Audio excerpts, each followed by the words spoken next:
I don't have too many animals. I'm very conscious that I only take on what I can make provisions for. But I do have, at the moment, 3 special needs cats, 1 special need dog, 2 foster cats for Animal Welfare Abu Dhabi, a foster rabbit, some fish that I acquired that were stray, believe it or not, and an axolotl that I rehomed whose welfare wasn't so good. So I attend to them first, and then I'll walk the dog just to get my morning fresh air. Marhaba, I'm Janan Farhat. And I'm Derek Zeno from the Al Qasimi Foundation. Welcome to C-Suite Talks, a podcast about what it really means to lead. We're talking to the people behind the titles to hear their stories, lessons, and a few surprises along the way. Because leadership is more than just the corner office. It's personal.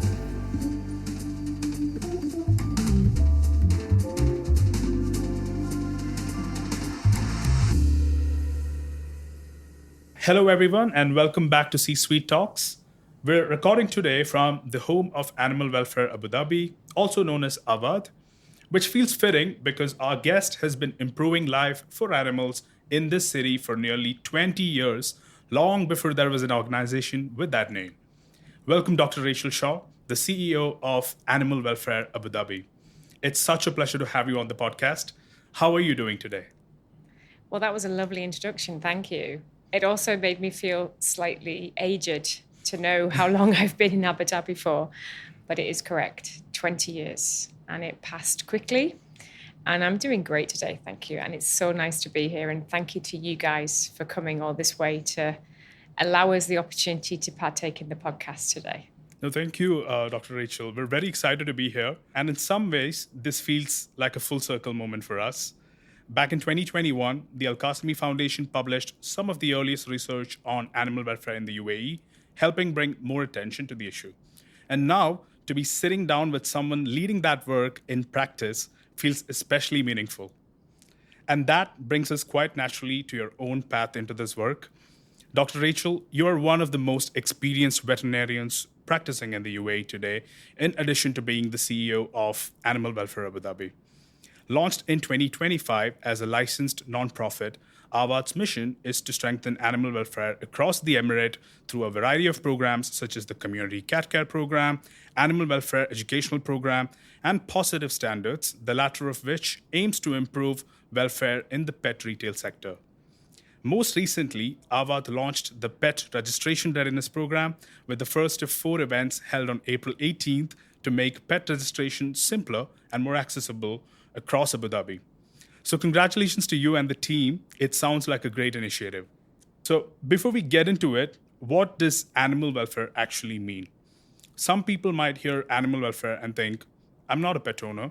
I don't work with animals. This has nothing to do with me. So why is it something the wider public should care about?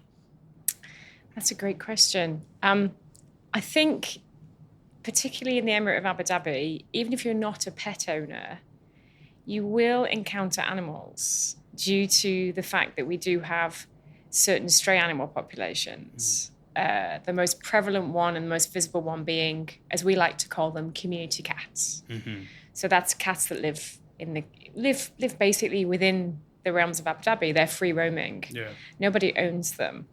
And even if you don't own an animal, you're not really, conscious of animal welfare, you will see these animals, you will see these cats. And it's nice to think that you would be educated enough to show compassion and tolerance towards them. The same with stray dogs. We do have stray dogs.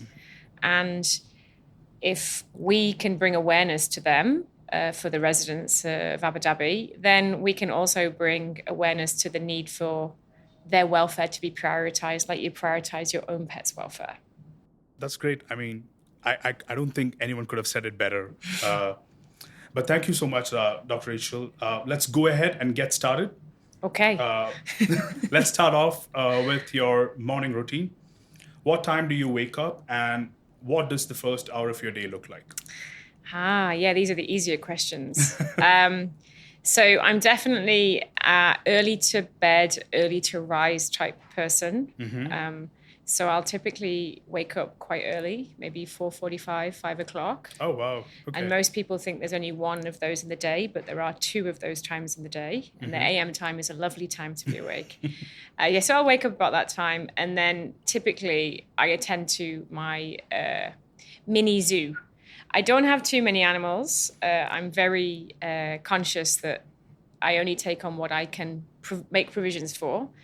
But I do have, at the moment, 3 special needs cats, 1 special need dog, 2 foster cats for Animal Welfare Abu Dhabi, a foster rabbit, some fish that I acquired that were stray, believe it or not, and an axolotl that I rehomed whose welfare wasn't so good.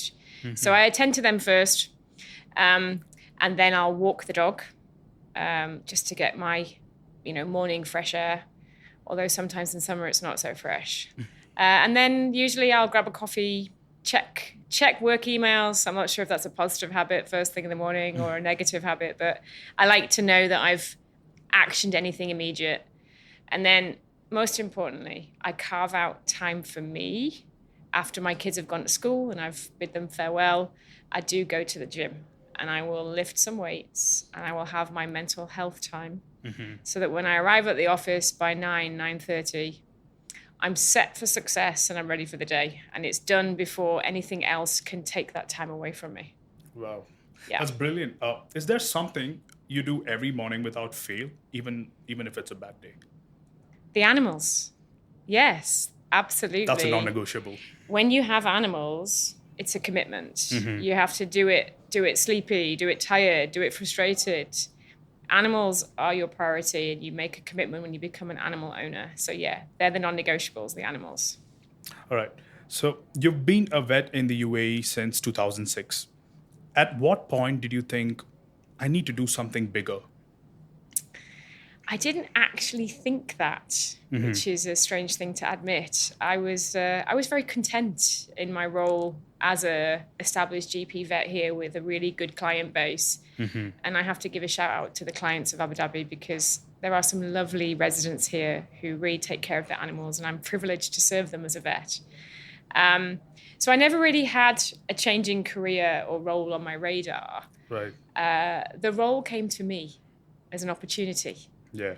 And once I explored the opportunity and found out more about it, I was unable to say no if the job was offered to me.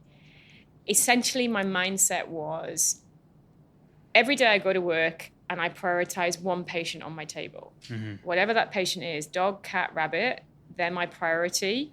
And I will do my best to fix them and make them well again. And obviously make sure their welfare is centered to that. And then I realized that if I took this role, which was a great opportunity and also a great responsibility, that I could do greater good for so many more animals than just one right in front of me. And also it's an opportunity to change the future for animals and animal welfare in Abu Dhabi. Yeah. And once I'd slept on that thought and digested it, I decided that if I was offered the opportunity and I was selected for the role, I would take it. Yeah. And that brings me to sitting here today talking to you because I took it. Yeah, no, that's excellent. But what was the hardest part of this transition? You've been practicing as a vet for more than 20 years and then moving into a leadership role and you're the head of Awad. So that means that's a big responsibility to manage the team, manage the community programs that you have. So you have a lot on your plate in terms of the scope of work. And so what I want to understand is how was that transition for you? I guess I took the approach like I take to everything in life. From discomfort comes change and progress. And I take that in my personal life and my professional life.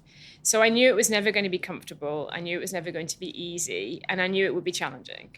And some parts more challenging than others because I am not an expert in organizational structure, governance, policies.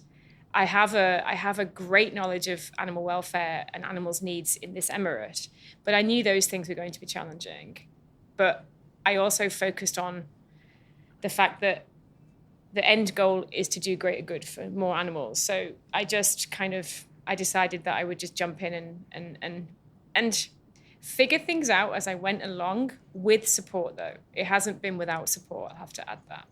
When I took the role, I was honest and candid about my skill set. Yeah. And I was told that there would be support to bring this vision of AWAD to life. And yeah, it's paying off. Yeah. That's great, because my next question is kind of tied to this. What do you think is the most underrated skill that has helped you advance in your career as a veterinarian and a leader? You need a lot of skills, I guess, for both those professions, to be a leader and to be a vet. But I think if I had to link the two, it would be having the ability to still focus on the end objective when the emotional sensitivities and the emotional intensity is there with the project or with the plan. Yeah. Because as a vet and within this animal welfare sector, anything that we plan, whether it's the full strategy, a program in its entirety, or just a protocol within a program, there is an objective to focus on animal welfare, but the stakeholders involved will have an emotional investment. And it's how you manage that when it becomes too intense and it starts to hinder your ability to achieve the objective that you set out to achieve. And you can find that in the vet world as well. Where vets are trying to advocate for our patient, trying to educate the owner and give them choices about their care. And then owners sometimes become emotionally invested and start making bad decisions because of human emotion that they don't need to apply to the situation.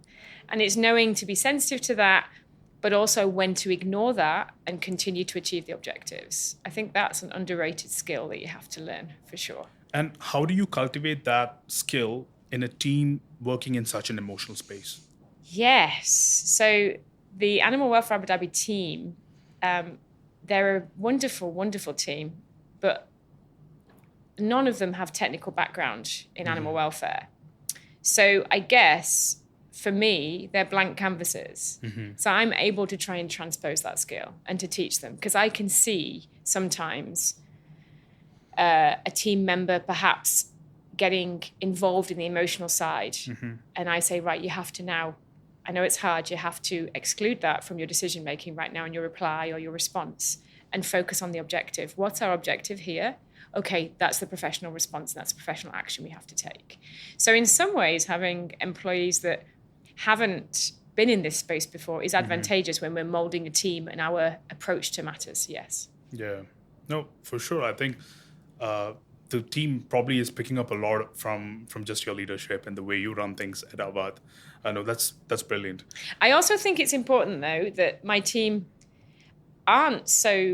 they don't have preset opinions, because it also makes them very objective. So sometimes they'll come back to me and they'll say, hey, Rachel, actually, have we thought about doing it from this side? I'm like, wow, if I was in a room with a bunch of vets and nurses, we would never have thought that approach, because it's not what we've been taught and what we've been used to doing. So it does work both ways. Yeah, so they bring a fresh perspective. Yeah, and they have, I have to say, they've taught me some things as well. Yeah. And particularly they've taught me how to integrate in an entirely new environment, because working in this space is very different to working in a vet clinic. So I would say it's not all me being followed and leading. It's also me appreciating when they give back to the team. Yeah, we all give back. Yeah. Okay, brilliant. It's time for our Wheel of Questions bit, where our wheel decides what we talk about next. I've been excited by this. I know. Dr. Rachel, would you like to give it a spin? Sure. I'm excited, but a little bit intimidated. But hopefully the questions are easy. So we'll spin.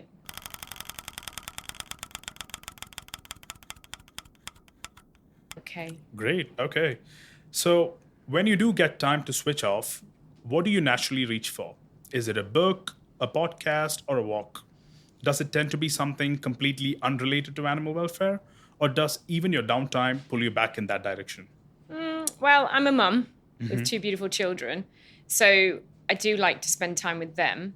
And they're very much a welcome distraction from getting too hyper-focused on anything animal-related.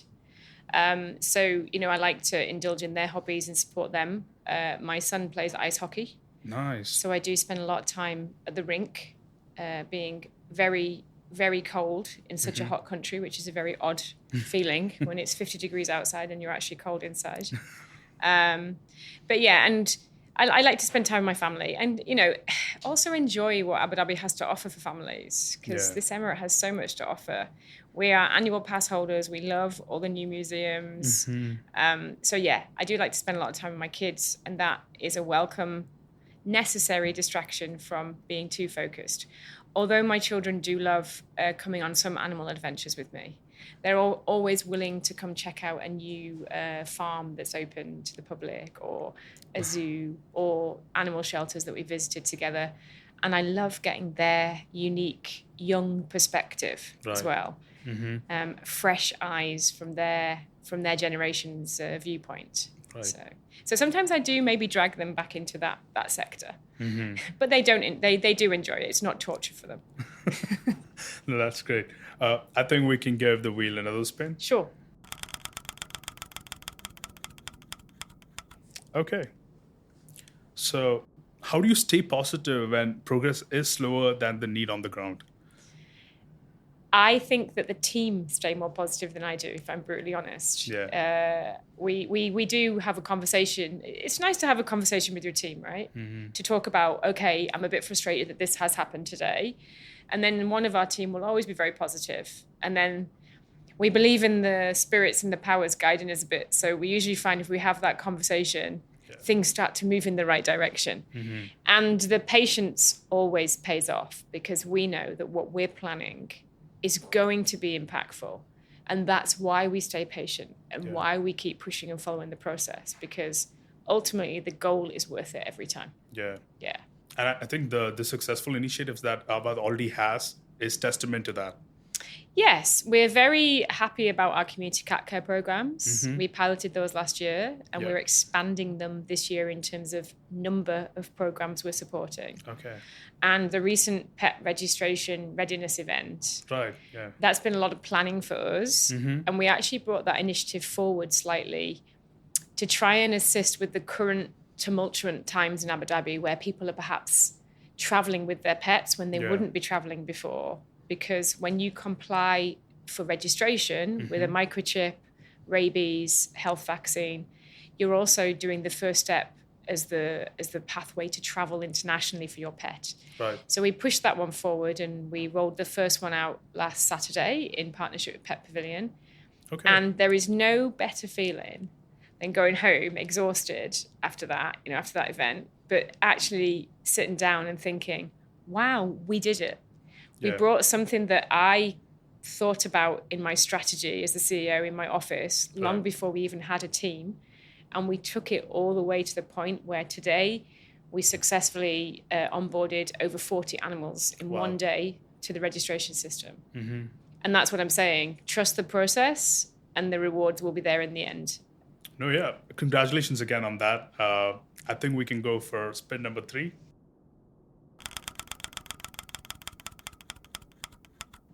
Okay. So animal welfare can be deeply emotional work. Are there any green flags that you look out for, or things that, might be worrisome when you're trying to recruit someone into your team? First of all, they need to show empathy towards animals. We always have similar questions we ask, and one of them is, do you own a pet? And then if they say yes, we'll say, okay, tell us about your pet. How did you acquire your pet? Where did it come from? And then is your pet sterilized? Did you take your pet to a vet and get it vaccinated? I guess we always like to start off by asking about what their personal involvement is with animals in their daily lives, and whether they are a responsible pet owner. That's where all those questions lead. Oh, for sure. And that tells us a lot, because then that's the foundation I'm working with, or the team's working with, to understand animal welfare to start with. Yeah. And then, of course, it's about the skill set for the particular role. No, yeah, that's brilliant. Dr. Rachel, before we close, the UAE is still writing its story when it comes to animal welfare. And voices like yours are helping define what that story can become in the years ahead. For listeners who feel inspired by what they've just heard today, what do you hope stays with them, and how can they be part of the change still to come?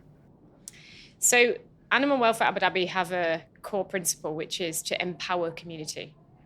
So when people connect with us for any of the animal welfare concerns they have, we're not there to solve the problem for them. We're there to guide them to be part of the solution to the problem. So that could be something as simple as guiding people about reporting channels within the government systems for something they think is contravening animal welfare laws, for a sick cat that they're not sure how they can get free service from a government channel. So we're there to guide people. And we also like to empower people beyond just that with sort of simple inquiries. So for example, if you reached out and you said, Dr. Rachel, there's some cats on my doorstep and none of them are sterilized and all my neighbors are feeding them. And now I've noticed that the female is pregnant. Okay, Derek, no problems. We're going to teach you how to trap a cat and get it sterilized. And we do that daily. And that's what I would want people to recognize with Animal Welfare Abu Dhabi, and what we're trying to do is that if you have an inquiry with us, we want to teach you in the future and forevermore how to be part of the solution to the problem, and repeat that solution when you see the problem reoccurring until the problem is gone. Yeah, we want to basically empower everybody to be part of the solution. Yeah. And we've done that through various mechanisms already. We have a free online training course on community cat care. Right. I don't know if you were aware of that. No. So where do people access that? So it's called the Community Animal Training Course. Okay. It was actually microchipped.ae, another group in Abu Dhabi, who approached us to collaborate on the course. Right. We then contributed heavily to the content, verified the content, made sure it's animal welfare centric. Okay. We also brought a lot of our protocols in there to make sure that the community cat care was welfare prioritized. And we also contributed videos of how trap cages work. You'll see myself and Yazan on there demonstrating trap cages. Okay. But it's a free course. It takes about 8 hours to do, self-led. So you can do a bit, come away, go back and log back in. And then you learn all about community cat care, including trapping and sterilization and what to monitor, and basically how to look after cats on your doorstep and look after your own little mini colony. And it's entirely free, and you get a marvelous certificate at the end of it to show people that you actually are certified to look after the cats on your doorstep. Well, that's very interesting. I'm definitely going to check that out. Dr. Rachel, thank you for your time, your honesty, and the work you're doing. What you're building is not only better systems for animals, but also a broader culture of care, responsibility, and public awareness. It's been a real pleasure having you with us, and thank you for joining us on C-Suite Talks. Thank you so much for the opportunity to talk about animal welfare. It was a pleasure being here. Thank you. Thanks for joining us on C-Suite Talks, where we bring global and local insights from the heart of Ras Al Khaimah to the world. Be sure to follow, share, and tune in next time for another 15-minute conversation about what it really takes to lead.